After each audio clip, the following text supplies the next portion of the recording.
반갑습니다. 일상의 순간을 기록하는 다큐멘터리 사진작가 알렉스 킴이라고 합니다. 제가 강연하러 오면서 생각을 해봤어요. 내가 저 나이 때 뭐가 하고 싶었지? 저도 공부 잘하는 학생이 아니었고 대학교를 갔고 저는 체육학과를 갔어요.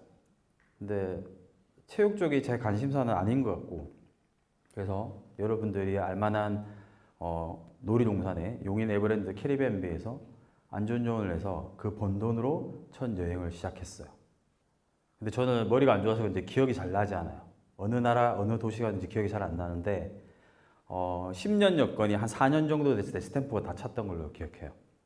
그래서 내가 여행을 다니는 건지 이게 생활인지 왜 다니는지 잊어버릴 만큼 여행을 다녔는데, 한 청년이 20살 때부터 20년 여행 다니면서 경험했던 얘기를 좀 들려드리고 싶어요. 전 아무래도 사진작가다 보니까 사진을 조금 많이 보여드리도록 하겠습니다. 제가 작가 이름이 알렉스 킴인데 저는 이제 스스로 감성 포토그래퍼라고 생각합니다. 어떠한 테크닉이나 기술을 쓰는 게 아니라 그냥 아무 생각 없이 하루 종일 카메라 메고 다니다가 사람들을 관찰을 하고 추측을 하고 또는 궁금하면 그들과 얘기를 하고 교감을 나누면서 그때 느꼈던 감정을 프레임에 가두는 일을 하고 있습니다. 네. 여러분들이 저를 먼저 모를 것 같아서 제 소개를 먼저 하겠습니다. 저는 한국 이름은 김재현이고요. 현이 외국 가면 발음이 잘 안 돼요.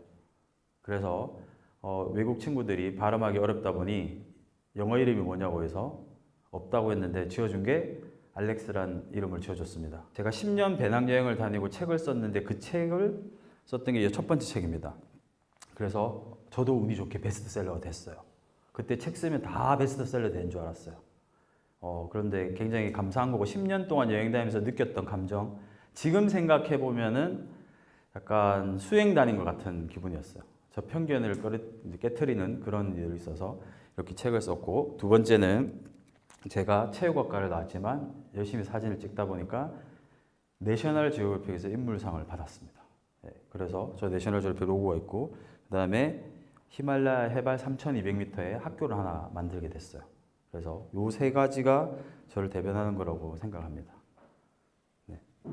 네, 요 앞에 사진이 있는데 요 사진에 대해서 어떤 식으로 사진을 찍는지 조금 설명을 드리고 싶은데, 아마 이 사진을 보시면서 각자 다 다른 느낌을 할 거예요. 책 표지를 썼었기 때문에 이제 예전에 블로그 같은데 이제 글을 쓴 거 보면 제가 찍은 의도와 다르게 다 다르게 해석을 하더라고요.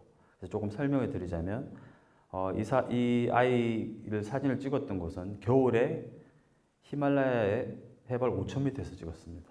그 마을에 가장 유명했던 것은 천장이라고 해서 새가 사람 시체를 뜯어먹는 장례식이에요. 그래서 그 장례식을 아침에 이제 보러 가게 됐다가 그 장례식을 보면서 많은 생각을 했죠. 해발 5,000m 정도 되면 제가 한 걸음을 걸을 때마다 누군가 내 다리에 매달려 있는 기분이에요.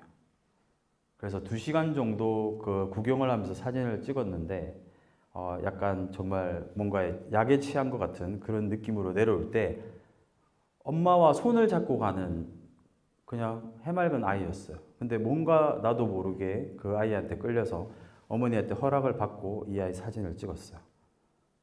근데 이 아이가 슬플 거라고 되게 생각을 많이 하더라고요, 어떤 분들은. 그래서 이 사진을 보면서 굉장히 다양한 의견을 보면서 저는 작가로서 좀 재밌었어요. 그러니까 내가 찍은 의도와 다르게 본인 감정이 힘들고 슬프면 사진이 좀 슬프게 보이는 게 아닌가 생각했어요. 근데 이 아이 눈을 자세히 보면은 눈 속 안에 맑은 티벳의 하늘이 보입니다.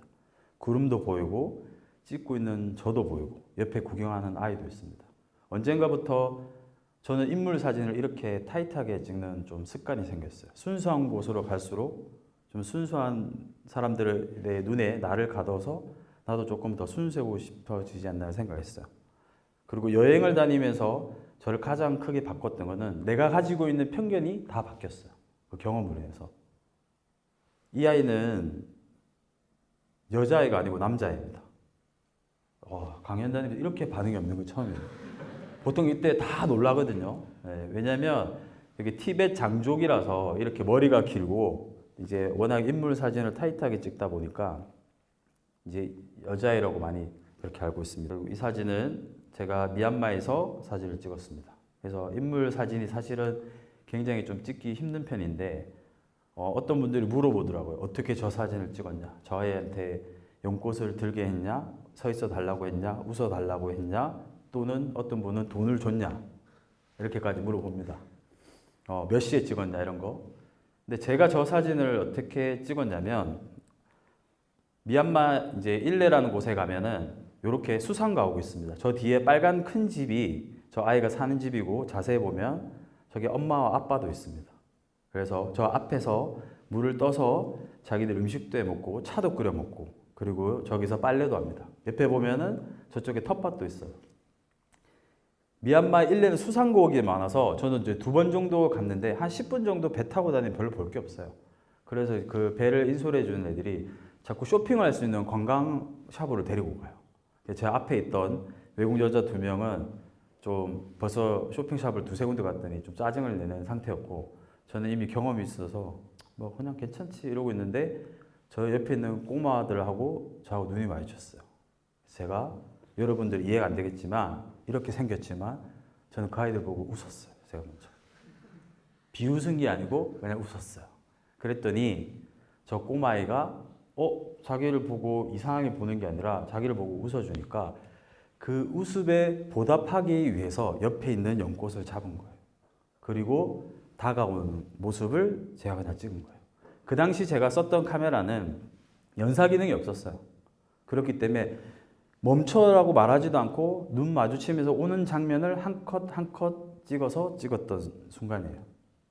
제가 줬던 거는 그냥 미소 하나? 그거 하나밖에 없는데 이 아이가 이렇게 멋있는 사진을 보답해 줬어요. 저는 나라를 방문하다 보면 사진작가이기 때문에 하나의 이미지로 그 나라가 남을 때가 많거든요. 미얀마가 뭐 군부 쿠데타 뭐 많은 역사와 지금 힘든 과정이 있지만 저한테 기억에 남는 미얀마면 저 순수한 미소를 가진 나라라고 생각이 됩니다. 그래서 지금 다큐멘터리 사진작가는 사실 생활이 힘들거든요. 저 사진이 굉장히 고가에 팔렸습니다. 그래서 생각지도 못한 제 미소 한 방에 제 주머니까지 좀 두둑하게 해줘서 네, 세상 일을 모르는 것 같아요. 그래서 여러분들도 조금 친구 만나거나 가족 만나면 좀 미친 사람 얘기를 듣더라도 저렇게 좀 웃었으면 좋겠어요. 예전에도 웃는 얼굴에 침 못 뱉는다고 그랬잖아요. 그래서 제가 개인적으로 굉장히 좋아하는 사진입니다. 네, 여기 산을 제가 갔었어요. 나중에 알았어요. 전 세계에서 이 산을 간 사람이 300명도 안 되더라고요. 에베레스트 아시죠? 에베레스트 날씨 좋을 때 하루에 250명 올라갑니다. 줄 서서. 근데 여기는 히말라야인데 히말라야 하면 여러분들 다 네팔로 알고 계세요. 근데 여기는 파키스탄 쪽에 있습니다. 8,000m 14자라고 하죠. 봉우리가 14개 있어요. 그 중에 5개가 파키스탄에 있습니다. 그래서 저는 전문 산악인은 아니지만 산악인 멤버로 해서 이 산에 가게 됐어요. 7,145m. 지금 저 위에 6,800m 지점에 아직도 사람 하나 걸려 있어요. 여기는 워킹 등반이 아니고 벽을 타고 올라가야 되는데 스페인 친구 2명이서 올라가다가 한 명이 체력 고갈돼서 지금도 아직 걸려 있어요. 시체 수습도 못하는 곳입니다. 제가 20년 여행을 다니면서 가장 죽음에 대해서 많이 생각한 곳입니다. 네. 자, 저 끝에서 달이 하나 뜨더라고요. 그래서 제가 그 달이 저 산 정상 위에 지나갈 때 찍어야지. 그럼 전 세계에서 300명밖에 안 왔는데 내가 저 사진을 찍으면 나만 가지겠다 생각했는데 세상에 달이 있잖아요. 산 뒤로 지나갔어요. 그래서 지금 저렇게 노란색으로 빛번짐이 있는 게 달물입니다. 달이 저렇게 번져서 있는 거예요. 너무 아름답지만 너무 무서운 그런 곳이었습니다. 저곳이. 이 밑에 보면은 사람 보이나요? 이게 사람이거든요. 3명, 5명 이렇게 있어요. 저렇게 있는 이유는 뭐냐면 너무 친해서 어깨동무하고 관련 게 아니에요. 그 옆에 지나가다 보면 크레바스가 있어요. 크레바스 아시나요? 만년설이 내서 얼음처럼 뭉쳐있다가 햇빛이나 온도가 갈라지면 이렇게 갈라져요. 그 갈라지는 게 2m일 수도 있고 1km일 수도 있고 몰라요.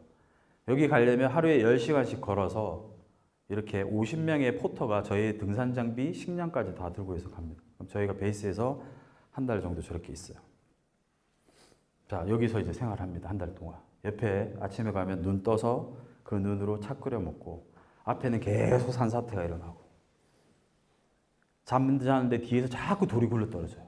그럼 돌이 주먹만 할 수도 있고 이 강연장만 할 수도 있어요. 끊임없이. 밤에 바람이 불면 텐트가 찢어질 것 같고 그런 공포 속에서 한 달을 살아보니까 엄마 아버지 생각이 제일 많이 나더라고요. 내가 여기서 죽는. 그래서 그러한 원초적인 생각을 되게 많이 하게 됐는데 이 신발이 뭐냐면 50명이 짐을 들어주고 2명이 남아요. 그 중에 1명이 요리사고 요리사 보조인데 그날 저희가 음식을 하다가 실수로 요리사 보조가 칼을 발로 찼어요. 근데 그 칼이 옆에 맞은 게 아니라 발가락 사이에 들어가서 구멍이 생겼어요. 그래서 제가 뛰어갔더니 칼이 녹슬어 있었어요. 그래서 파상풍 때문에 큰일 날 것 같은데 저희 원정대가 경험이 많아서 파상풍 약을 먹이고 안정을 취한 다음에 내려가라고 했는데 내려가지 않는다더라고요. 29살인데 부양이 되는 가족이 10명이었어요. 그래서 제가 대장님한테 건의를 해서 이 친구 돈을 저희가 다 줬으면 좋겠다. 돈 때문에 안 내려가는 것 같은데 여기 있으면 발가락을 잘라야 될 수도 있다. 그래서 저희가 위성 전화를 해서 3박 4일 걸려서 3명이 왔어요. 그 3명이 1명이 제 짐을 들고 이제 2명이 그 친구를 부축해 가는데 그 위험한 곳에 그 친구가 슬리퍼를 신고 왔어요. 그런데 그 짐 들어주러 온 친구가 처음 보는 사람인데 자기 신발을 벗어줬어요. 그 신발입니다. 이게. 한국 돈 2,000원 정도 하는 신발이에요. 자, 여기 보면은 지금 줄을 잡고 내려가죠. 저 줄을 잡고 내려가는 이유는 밑에 다 히든 크레파스가 있기 때문이에요. 근데 저는 뒤에서 쫄랑쫄랑 따라가다가 이 사진을 어떻게 찍었을까요? 맞죠? 혼자 반대쪽으로 가서 막 사진 찍었는데 애들이 저라도 죽으려고 어떡하지? 막 이렇게 걱정했어요. 왜냐면 이런 크레바스가 있어요. 여기에 빠지면 이틀 안에 무조건 죽습니다. 사진 찍으려면 이 정도 목숨 걸고 해야 되는 거 아니에요? 대충 하면 대충 산다니까요. 네? 자, 이렇게 사람이 지나가죠. 이렇게 지나가고 지금 이게 워터 슬라이드가 아니고 빙하물입니다. 옆에 사람 보이죠? 저 사람 조그만 사람이 한 2m 정도 되는 크기예요. 그래서 신발을 벗어준 걸 보면서 굉장히 깜짝 놀라면서도 창피했어요. 어떻게 자기도 죽을 수 있는 길을 신발을 벗어주지? 그 신발을 벗어준 유수비라는 친구는 아이 5명의 아버지였어요. 저기는 이슬람 국가라서 아버지가 죽으면 할 게 없어요. 저기에 앉아서 혼자 있는 친구가 발다친 친구의 신발을 신고 있고 옆에 저 사람들하고 3박 4일 동안 내려가서 뭔가 보답을 해주고 싶었어요. 그 신발 벗어진 친구한테. 그래서 제가 그 학교에 학용품이라도 사줘야겠다 생각을 해서 저 친구 이제 치료를 하고 이제 학교에 가서 이렇게 이제 신발을 벗었는데 여기 왼쪽에 있는 친구가 신발을 벗어준 이제 발 다친 친구고 얘가 신발을 벗어준 친구야. 이거는 그 해에 찍은 게 아니고 그 다음 연도에 또 한 번 저희가 실패를 해서 찍게 됐습니다. 그래서 제가 감사의 뜻으로 제 등산화를 벗어줬어요. 2,000짜리 신발에 25만짜리 벗어줬는데 표정 보이죠? 저쪽 보면 아주 행복해 보입니다. 네. 저 동네에서는 그래도 가장 좋은 신발 신고 있는 거니까. 그런데 그 학교를 방문을 했는데 학교에 딱 들어갔는데 이런 느낌이었어요. 책걸상 없고 아무것도 없는데 까맣게 보이는데 저 애들이 되게 반짝반짝한 눈으로 저를 쳐다보는 거예요. 제 나이 30살 때 지금 생각해도 했으면 안 되지만 뭔가 도와주고 싶었어요. 그래서 제가 선생님을 구해서 학교 이름을 알렉스로 해서 이렇게 학교를 운영하게 됐어요. 네, 이게 학교의 마을 풍경이고요. 해발 3,200m입니다. 그래서 이렇게 처음부터 해서 갈 때마다 이렇게 사진을 하나씩 찍었어요. 그래서 학교 간판이 이렇게 바뀌어가죠. 근데 제가 느꼈던 거는 학교 가서 간판 한번 만질 때마다 보면 저기는 히말라야고 눈이 엄청나게 오는 데인데 간판이 이렇게 흔들릴 정도로 흔들려요. 저는 학교를 이렇게 오래 할 줄 몰랐어요. 그러니까 저 불안한 상태에서 지금의 저의 마음처럼 계속해서 버티고 있었던 것 같아요. 네. 이렇게 둘 다 같이 늙어가거든요. 상태가 안 좋아지는데 여기 학교 가서 이렇게 합니다. 40가구 450명이 살았어요. 그런데 지금 50명 정도가 더 늘었어요. 그래서 한 집에 아이가 5명에서 10명 정도 됩니다. 5살짜리 여자아이가 빙하에 빨래하고 있는 거예요. 여기 수도가 없기 때문에 이렇게 빨래를 하는데 이 마을의 대다수의 부모들은 글을 읽을 줄 몰라요. 학교가 있었던 적이 한 번도 없었어요. 근데 제가 학교를 만들고 이제 하면서 모든 마을에 있는 아이들이 글을 읽습니다. 이렇게 갔다 와서 이렇게 공부도 하고, 네, 이렇게 학용품도 구해서 주고, 그래서 너무 예쁘게 생겼죠. 그래서 제가 학교를 도와주다 보니까 환경이 열악하다고 애들이 무조건 힘들게 사는 건 아니에요. 제가 지금 학교 저렇게 한지 30살에 학교를 시작해서 학교 한지 14년 됐습니다. 저 초등학교를 만들어서 저 마중물로 인해서 지금 대학까지 진학한 애가 50명, 그리고 여자애들은 100명이 넘게 고등학교까지 졸업을 했습니다. 그래서 아이들 너무 예쁘죠. 저 아이가 이제 입학한 지 얼마 안 돼서 자기 사진 들고 저렇게 또 사진을 찍은 겁니다. 네. 그런데 또 한 군데 열악한 학교가 나타나서 제가 두 번째 학교를 또 이렇게 만들게 됐습니다. 네. 저는 한 번도 학교를 이렇게 오래 할 거라고 생각도 못했고, 처음에 방송 섭외가 왔을 때도 다 거절을 했었어요. 그랬는데 그냥 하루하루 제가 좀 버틴다는 생각으로 하다 보니까 지금 14년이 됐습니다.